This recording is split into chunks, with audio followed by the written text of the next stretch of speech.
salah satu pertanyaan pertama adalah apakah saudara ahli punya sertifikat internasional sebagai ahli digital forensik? Yang saya sampaikan itu adalah pola pikirnya, Pak, pola pikir digital forensik ya. Jadi kami dalam paparan ini tidak menyatakan bahwa kami melakukan aktivitas digital forensik.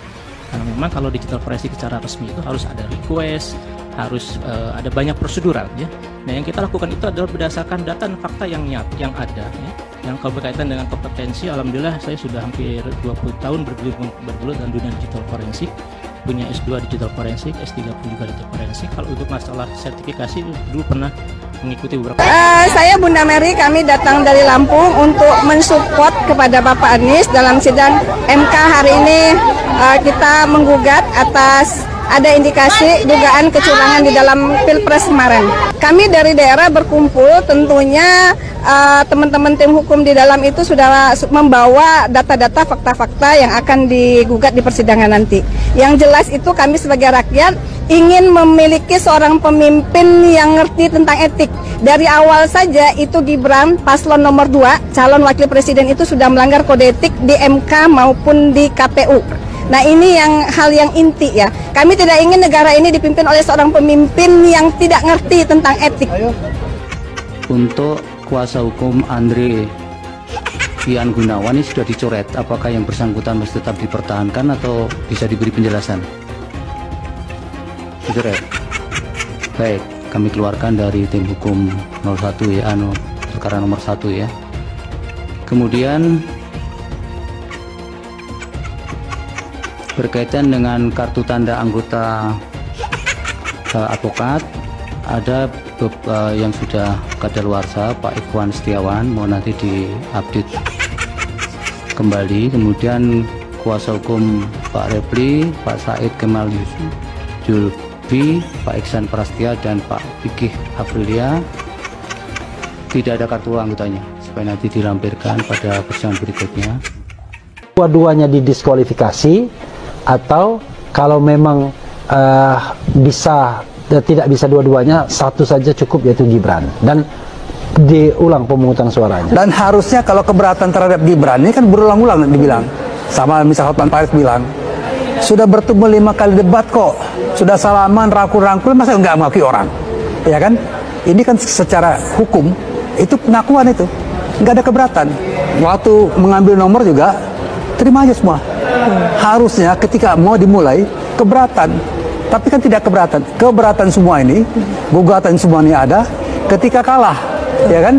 Ketika kalah baru ngomong macam-macam, dan kemudian mereka tidak menempuh. Kalau menurut saya ini paslon 01 tidak taat hukum. Lawyer itu pegangannya adalah undang-undang, ya, bukan pendapat, bukan opini, bukan asumsi.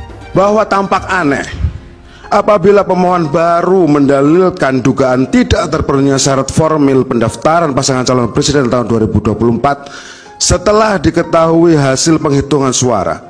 Pertanyaannya adalah, andai kata pemohon memperoleh suara terbanyak dalam pemilu 2024, apakah pemohon akan mendalilkan dugaan tidak terpenuhinya syarat formil pendaftaran pasangan calon? Tentu jawabannya tidak, yang mulia. Semestinya pemohon melayangkan keberatan, atau setidak-tidaknya keberatan ketika pelaksanaan mulai dari pengundian nomor urut pasangan calon sampai dengan pelaksanaan kampanye dengan metode debat pasangan calon. Bahwa dalam kenyataannya pemohon tidak mengajukan keberatan sama sekali kepada termohon, baik ketika pelaksanaan pengundian nomor urut pasangan calon maupun pelaksanaan kampanye dengan metode debat pasangan calon. Sebaliknya, pemohon bersama pasangan calon nomor urut 2 mengikuti tahapan pengundian nomor urut dan tahapan kampanye dengan metode debat pasangan calon. Bahkan dalam pelaksanaan kampanye dengan metode debat pasangan calon, pemohon saling melempar pertanyaan, jawaban, serta sanggahan dalam semua kesempatan kampanye dengan metode debat yang difasilitasi oleh termohon. Sekali lagi, yang mulia, pemohon tidak menyampaikan keberatan apapun. Apa yang dimaksud dengan kelakuan super cengeng? Pada waktu pencalonan, pengumuman pencalonan, semuanya ceria, bersembira, bawa pendukung, dan semua calon dianggap sah, tidak ada protes apapun. Demikian juga waktu debat, semuanya ceria, calonnya pun tidak pernah ada kata-kata, kamu tidak sah sebagai calon, kamu tidak sah sebagai cawapres. Ceria semuanya. Sama seperti anak tadi, waktu permennya masih ada, ceria. Tapi begitu kalah pemilu, langsung merengek-rengek, oh itu, kamu tidak sah sebagai calon. Sama seperti, makanya saya bilang super cengeng. Kayak Prabowo menang segera pindah agama, saya nggak percaya. Ya, saya yang percaya yang menang itu adalah Anies Baswedan. Karena Allah tidak ridho Prabowo jadi presiden. Kenapa? Waktu saat kampanye bukannya berzikir malah berjoget-joget nggak jelas. Lihat Anies kampanye sambil jadi imam dari padang, kan itu bukan jadi presiden. Mana pantas Prabowo jadi presiden, hasilnya apa? Kampanye bukannya berzikir, bukannya berselawat, malah joget-joget nggak jelas. Udah badannya pakai apa? Tuhan, jika kami kumpulan orang-orang menuntut kebenaran, alirkan badai tsunami, arahkan alirannya menuju KPU, menuju Bawaslu, menuju Istana. Tuhan, dalam Ramadan 1445 Hijriah, kabulkan ya Roh. Antum apa Bapak udah sepuh, udah kasih aja yang mudaan. Ntar lagi diganti nama Samsul, aduh. Iya nggak? Itu muda kok. Ya Samsul apalagi pelongo pinter nggak sih? Yang ngomong aja kagak pinter, udah jauh sama. Kata siapa? Pas debat kan pinter banget ya. Aduh lawang diajarin, ada monitornya di belakang. Oh kita emang bukan. Ngapalin ya kok? Ya. Pak, Indonesia orang pinter, rakyatnya orang cerdas. Jangan mudah dibodohi. Mereka oligarki dengan semena-mena seperti itu, ngapain? Ini kalau Prabowo udah ditetapin presiden gimana ini malam ya, ini? Ya mau nggak mau diterima udah, mau gimana? Kita yang udah berusaha ya tiap hari. Katanya perang. Itu udah perang, tapi kan tetap menangan mereka Pak. Teman kita ditangkap-tangkepin apa itu? Siapa yang jadi Bapak Presiden? Anies. Abah Anies jadi presiden. Entah dilantik Abah Anies nomor 1. Abah Anies. Abah Anies nomor 1. Cinta damai. Dicium sama anak kecil mau, sama bapak-bapak mau, sama nenek-nenek cium tangan mau. Presiden kayak gitu. Abah Anies jadi presiden sedunia. Abah Anies. Abah Anies nomor 1. Abah Anies. Abah Anies nomor 1 yang dilantik, pengumuman menang Abah Anies. Alhamdulillah Abah Anies nomor 1. Penentuan 2024, apakah Indonesia akan dilepas ke tangan asing? 2024 hanya segelintir rakyat yang masih waras, yang bisa berpikir, yang masih bersikap proaktif terhadap keadilan, kebenaran untuk anak cucu kita. Bagaimana nasib anak cucu kita di kemudian hari jika Bawaslu, KPU, pemerintah dan lembaga semuanya bersikap munafik ketika konstitusi tidak dijalankan dengan benar, ketika konstitusi dihianati, maka itulah terjadinya pengkhianatan terhadap rakyat Indonesia yang sudah menitipkan ribuan jutaan suara kepada sebuah lembaga. Ketika lembaga-lembaga itu mengkhianati, artinya perang antara pemerintah, lembaga versus rakyat. Oke? Ketika semua dikhianati, artinya rakyat perang terhadap lembaga-lembaga, terhadap pemerintah yang mencoba mengkhianati rakyat. Kami cabut mandat Anda. Kami cabut mandat Anda karena kami sudah menitipkan suara Anda, suara kami kepada Anda. Ketika Anda hianati, kami cabut, kami ambil, karena itu adalah hak kami. Itu suara kami, suara murni kami. Bawaslu, tinggal beberapa hari lagi Anda kawal KPU. Jika pada endingnya KPU ternyata benar-benar berpihak kepada yang tidak benar, Anda berhadapan dengan rakyat. Kita berharap pada hak angket. Pertanyaannya, hak angket apakah akan tergulir dengan baik? Kita lihat dan akan kita kawal. Setelah itu, jika semua itu tidak terjadi, maka jangan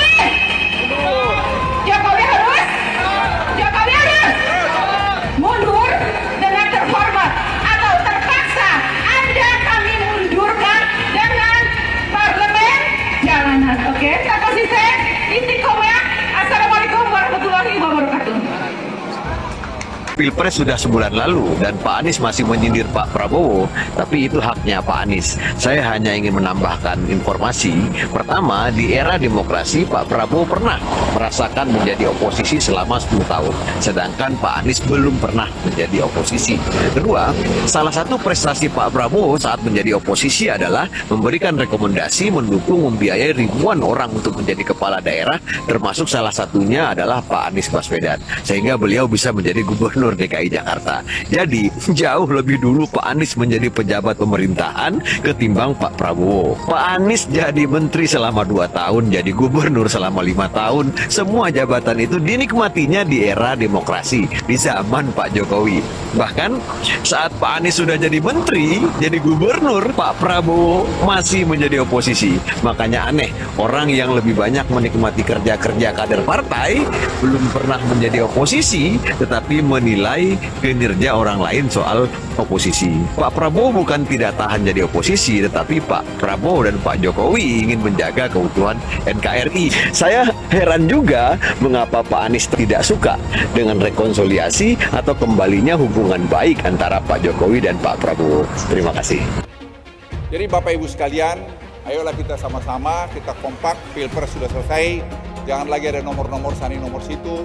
Itu kan presiden ya sudah terpilih presiden sekarang, ya kita bantu presiden terpilih untuk kita maju ke depan. Melindungi ini, jangan nanti pemerintahan yang akan datang ada oknum-oknum di sana lagi pengen tidak terjadi, karena orang suka kekacauan itu di mana dia bisa hidup di sana. Kita jangan, kita harus bikin negeri kita yang tertib. Merasa aneh kalau misalnya ada calon yang kebetulan tahu bagaimana mekanisme quick count itu dilakukan. Mas Anies Baswedan itu mantan bos saya di lembaga survei. Jadi dia tahu betul bagaimana quick count itu dilakukan, bagaimana survei itu dilakukan. Dia itu dulu direktur riset lembaga survei Indonesia. So he was my boss. Dan dia tahu betul bagaimana mekanisme quick count itu secara saintifik dijalankan. Jadi sebenarnya saya yakin beliau sadar dan memahami bahwa memang the game is over. Tapi mungkin karena beliau pengen menyantuni ya, perasaan dari para pendukungnya di depan publik, dia belum mengatakan kalah. Perempuan-perempuan Sobat Anies mengharapkan agar terjadi pemilu dengan jujur, adil, langsung, umum, bebas, dan rahasia. Dan mengharapkan segenap aparat untuk mengkondisikan pemilu 2024 dengan baik. Jangan pernah memicu kemarahan rakyat. Jangan salahkan rakyat. Curang, bang! Curang, bang! Curang, bang! Takbir! Allahu Akbar! Kita tetap berjuang. Kita tetap berjuang sampai titik darah penghabisan. Jangan kira kalau ini adalah kemenangan dan kemenangan. Enggak, kita nggak akan terima. Rezimnya biadab. Rezimnya nggak cinta rakyat. Rezimnya jahat, pengkhianat rakyat. Demi Allah, demi Rasulullah, aku nggak ridho. Ya Allah, tunjukkan kebesaran-Mu, ya Allah, supaya aku hanya berjuang dari 2014. Tunjukkan kebesaran-Mu, ya Allah. Kalau emang dia punya kuasa, pasti menang. Pasti menang, supaya aku. Pak Jokowi, Bapak itu presiden siapa sih? Kok Bapak nggak sayang sama rakyatnya? Beras naik, segala naik, pajak naik. Bapak tuh kalau berhutang itu kira-kira mikirin dong. Kita rakyat generasi akan datang, Pak, anak cucu saya Jokowi mundur yang akan membayar hutang-hutang Bapak. Kalau bansos atas nama Bapak, pakai gambar Bapak. Tapi saatnya hutang ke negara, atas negara, atas rakyat. Gimana ya deh? Turun, Bapak harus punya rasa malu dong. Ya Allah, ya nggak punya rasa malu, tidak punya rasa bersalah. Bapak tuh pura-pura nggak ngerti, itu pura-pura on, itu pura-pura wong besok. Bapak itu pura-pura pelangga-pelongo, padahal Bapak itu mematikan rakyatnya, Pak. Kasihan rakyat ini, jangan pura-pura pelangga-pelongo. Aku nggak tahu, kalau ditanya aku nggak tahu. Masa seorang presiden nggak tau segala sesuatu permasalahan yang ada di negeri ini? Rakyat, Pak, turun aja Bapak. Nggak punya malu, Bapak ini. Kasihan Pak pada pejuang 4 45 yang sudah memerdekakan negeri ini. Menangis itu para arwah-arwahnya. Masih Bapak teh, seluruh rakyat Indonesia dari Sabang sampai Merauke, Pak. Semua itu rakyat. Aku pilih 02, tapi ada yang bilang pendukung 02 itu bukan orang cerdas. Tapi nggak apa-apa, memang aku bukan orang yang cerdas. Betul. Tapi setidaknya aku bukan orang jahat dan yang paling penting aku ini masuk Setuju, waras. Bang. Setuju, Bang. Karena percuma juga cerdas, tapi Betul. kelakuan seperti orang yang tidak Setuju, waras. Bang. Setuju. Dan yang jelas, mau pilih calon presiden mana saja itu bebas. Setuju. Karena berbeda pilihan itu boleh, tidak dilarang dan tetap sah. Jadi tak perlu lagi merendahkan, menghina kalau pendukung paslon lain itu semuanya goblok dan pendidikannya rendah. Ingat, dengan cara kau merendahkan orang lain tidak membuat dirimu terlihat cerdas dan gagah, tapi akan terlihat jauh lebih rendah daripada sampah. Kami sudah muak dengan pemilu curang. Kami datang ke sini sebagai rakyat sipil bergerak. Kami cinta yang namanya keadilan. Kami cinta namanya perubahan. Kami muak dibohongi, dicurangi. Dengan siapa? Tanyakan sendiri dengan hati kalian. Pengen perubahan, tapi kalau diajak bergerak untuk menegakkan keadilan di kantor KPU, KPU itu curang. Saya tanya kepada KPU, goblok nggak? Goblok apa enggak? Tolol apa goblok? Ngakunya insinyur, ngakunya profesor, tapi diajak jebun neraka. Dia mau dengan money dan jabatan yang terjual belikan negara kita oleh siapa? Komunis Cina. Ini fakta. Kalian gak usah takut menyampaikan kebenaran. Kalian gak usah takut. Yang hak katakan hak, batil katakan batil. Allahu Akbar. Allahu Akbar. Tapi kan itu quick count, belum real count. Ya nggak apa-apa.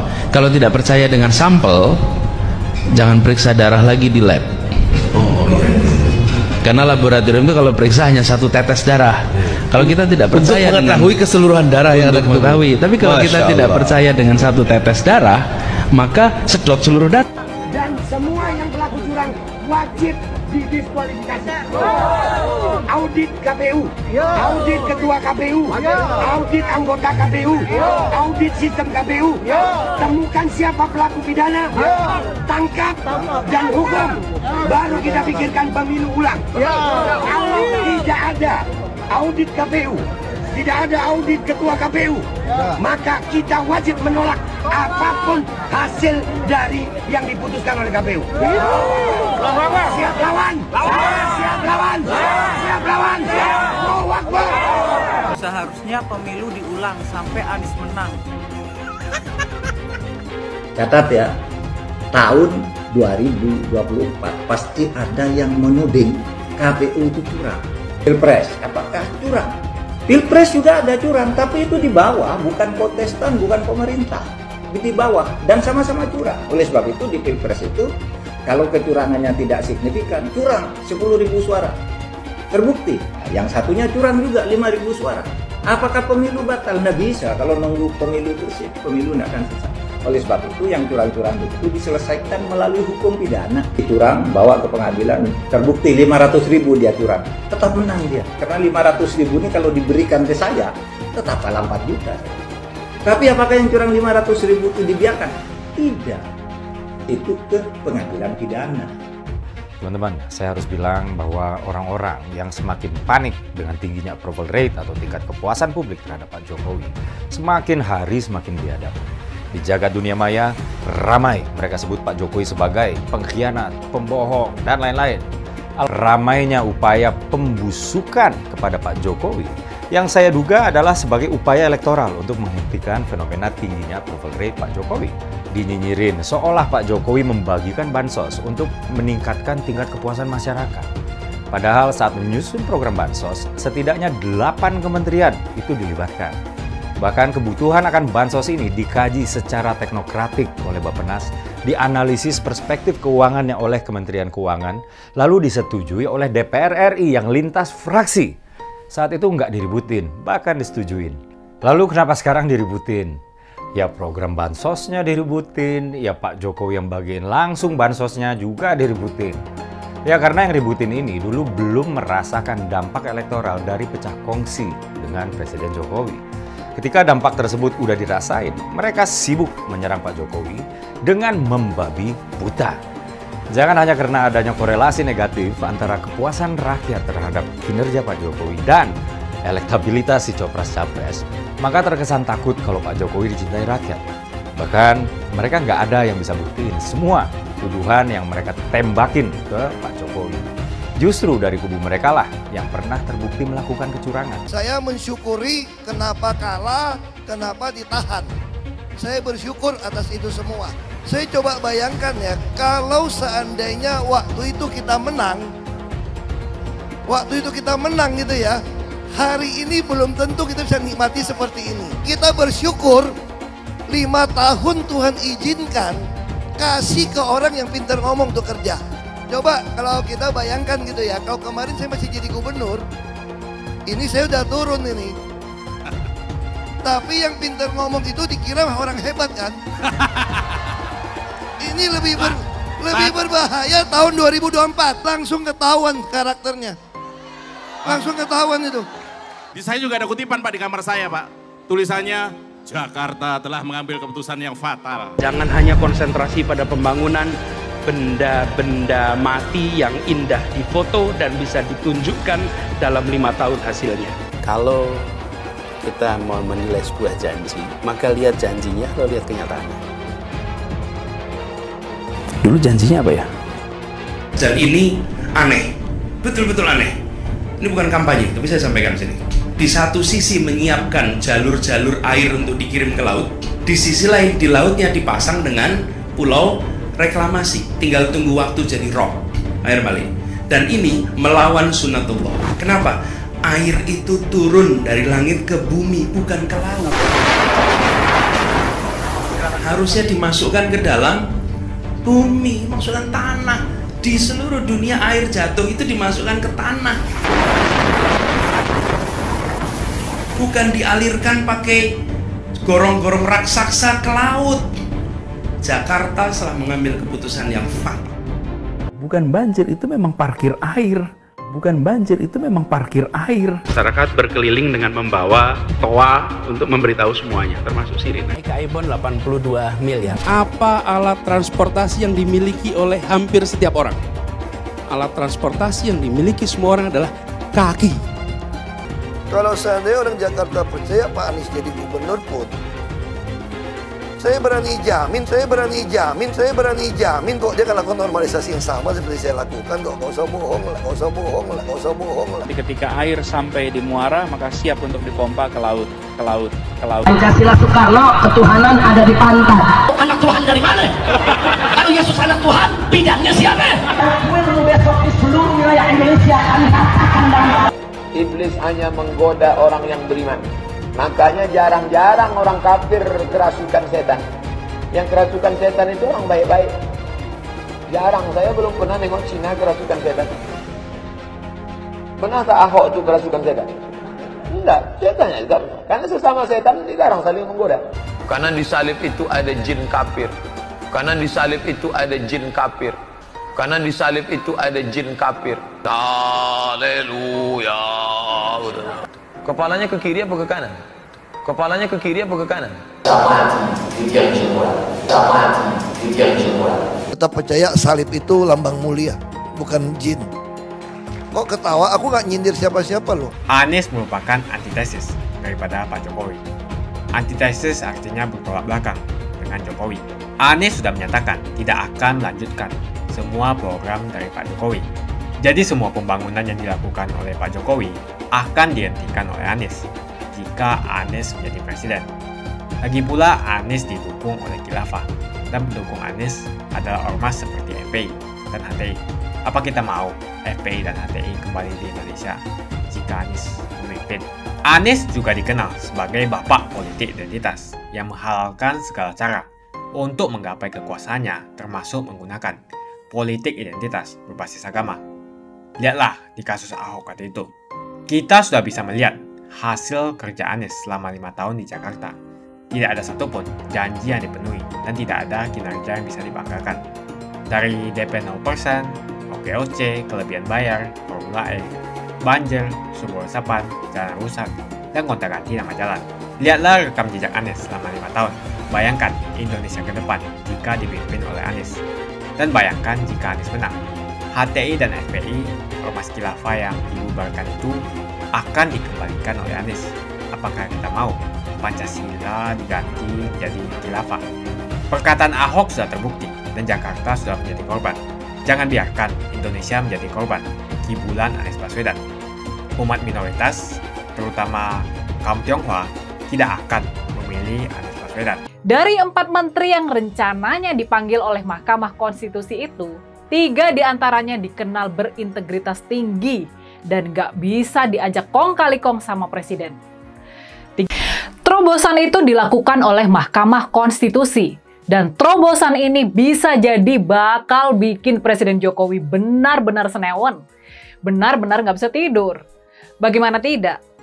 Jadi walaupun kita tentunya tetap nggak boleh berharap terlalu banyak, terobosan yang dilakukan oleh Majelis Hakim MK buat memanggil 4 orang menteri dari Pak Jokowi, ini benar-benar memberikan indikasi yang positif soal arahnya sidang sengketa Pilpres kali ini. 3 orang yang bisa kita harapkan bakal berkata jujur, berkata apa adanya di sidang MK tersebut adalah Menteri Keuangan, Ibu Sri Mulyani, Menteri Sosial, Ibu Tri Risma Harini, dan Menteri Koordinator Bidang Sumber Daya Manusia dan Kebudayaan, yakni Bapak Muhadjir Effendi. 1 menteri lagi yang dipanggil adalah Pak Erlangga Hartarto, Menteri Koordinator Bidang Perekonomian. Tapi kalau soal Pak Erlangga, kita semua sudah tahu lah ya siapa dia. Dari pemanggilan 4 menteri Pak Jokowi, kita bisa menduga kalau para hakim konstitusi ingin menyelidiki lebih dalam lagi soal dugaan nepotisme Pak Jokowi yang menjadi motif dia melakukan intervensi yang tidak sah terhadap pelaksanaan pemilihan umum. Selain itu, terobosan ini juga mengindikasikan kalau Mahkamah Konstitusi sekarang ini lebih kebal terhadap intervensi istana dibandingkan sewaktu dipimpin oleh sang paman, yakni Paman Usman. Pemanggilan ini adalah indikasi kuat kalau para hakim konstitusi gak bakalan berlaku sebagai mahkamah kalkulator belaka yang sebatas menghitung selisih suara belaka sebagaimana yang ditakutkan selama ini. Dari para menteri yang dipanggil, kita tahu bahwa para hakim konstitusi menaruh minat dan perhatian akan cawe-cawe Presiden Jokowi buat mengatur hasil Pilpres 2024 lalu. Para hakim konstitusi itu sesungguhnya tidak perlu diyakinkan lagi. Mereka tidak perlu diyakinkan lagi karena mereka memang sudah mengalaminya sendiri. Jadi, bisa jadi pemanggilan 4 menteri Pak Jokowi di sidang MK pada hari Jumat nanti ini adalah plot twist dari cerita panjang drama Pilpres yang kata Pak Jokowi sendiri bakal banyak dramanya itu. Mereka merasakan benar intervensi istana tersebut. Mereka sudah melakukan perlawanan, namun gagal. Dan makanya kalau sekarang ini ada pihak yang paling mudah buat diyakinkan soal adanya intervensi kekuasaan Pak Jokowi dalam Pilpres yang baru lalu, maka pihak yang paling mudah buat diyakinkan itu adalah para hakim dari Mahkamah Konstitusi ini. Ayo, kita ingat-ingat lagi ya. Mahkamah Konstitusi adalah lembaga pertama yang diobok-obok buat meloloskan Gibran menjadi cawapres dari Pak Prabowo. Kita pastinya masih ingat kelakuan Paman Usman yang sampai dihukum oleh MK-MK itu bukan? Kita pasti masih ingat betapa terpuruknya kredibilitas Mahkamah Konstitusi akibat ulah dari Paman Usman yang merupakan ipar dari Pak Jokowi itu. Tapi kita harus ingat, kita benar-benar harus ingat, Pak Jokowi adalah politisi dan petarung yang gigih. Kita bisa yakin dia nggak bakal tinggal diam melihat hasil Pilpres 2024 yang sudah dirancangnya dengan begitu cermat dan berani. Kelak semua itu bakal dihancurkan oleh para hakim Mahkamah Konstitusi. Di belakang layar, di luar pemberitaan, pasti bakal terjadi lobby-lobby dan tekanan-tekanan yang semakin sengit. Bakal terjadi lobby-lobby dan tekanan-tekanan yang semakin sengit kepada para hakim konstitusi. Pak Jokowi yang di awal cerita sudah dengan sangat lihai bisa mengakali keputusan MK, sekarang di ujung akhir kisah, nasibnya kini justru sangat bergantung kepada keputusan para hakim yang sudah diobok-oboknya dulu. Dan makanya drama Pilpres 2024 ini jadi semakin menarik saja buat kita yang menonton. Dia jadi semakin menegangkan. Dan kali ini, di pertarungan babak kedua, Presiden versus MK ini, kita tahu Maman Usman sudah nggak bisa membantu lagi. Dulu Anies bisa menang karena menggunakan agama dan etnis. Isu agama, ras, dan antar golongan dinikmati oleh relawan Anies. Saat itu Anies didukung oleh FPI, HTI, dan pengasong khilafah lainnya. Pada akhirnya Ahok harus kalah, namun kekalahan dia adalah kekalahan yang membuka mata rakyat Indonesia bahwa masih ada orang-orang yang menang dengan cara menggunakan politisasi agama atau politik identitas berbasis agama. Ternyata banyak sekali orang yang dengan mudah terhasut lewat jalan-jalan seperti itu. Relawan Anies terutama dari FPI, HTI, PA212 seperti Bahar Smith dan Rizik Syihab selalu menghujat Cina, etnis Cina.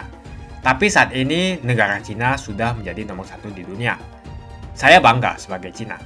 Etnis Tionghoa dicap sebagai pemberontak, sedangkan etnis Arab dianggap sebagai Tuhan atau tuan dari pribumi. Etnis Arab dipuja-puja dan dianggap sebagai dewa.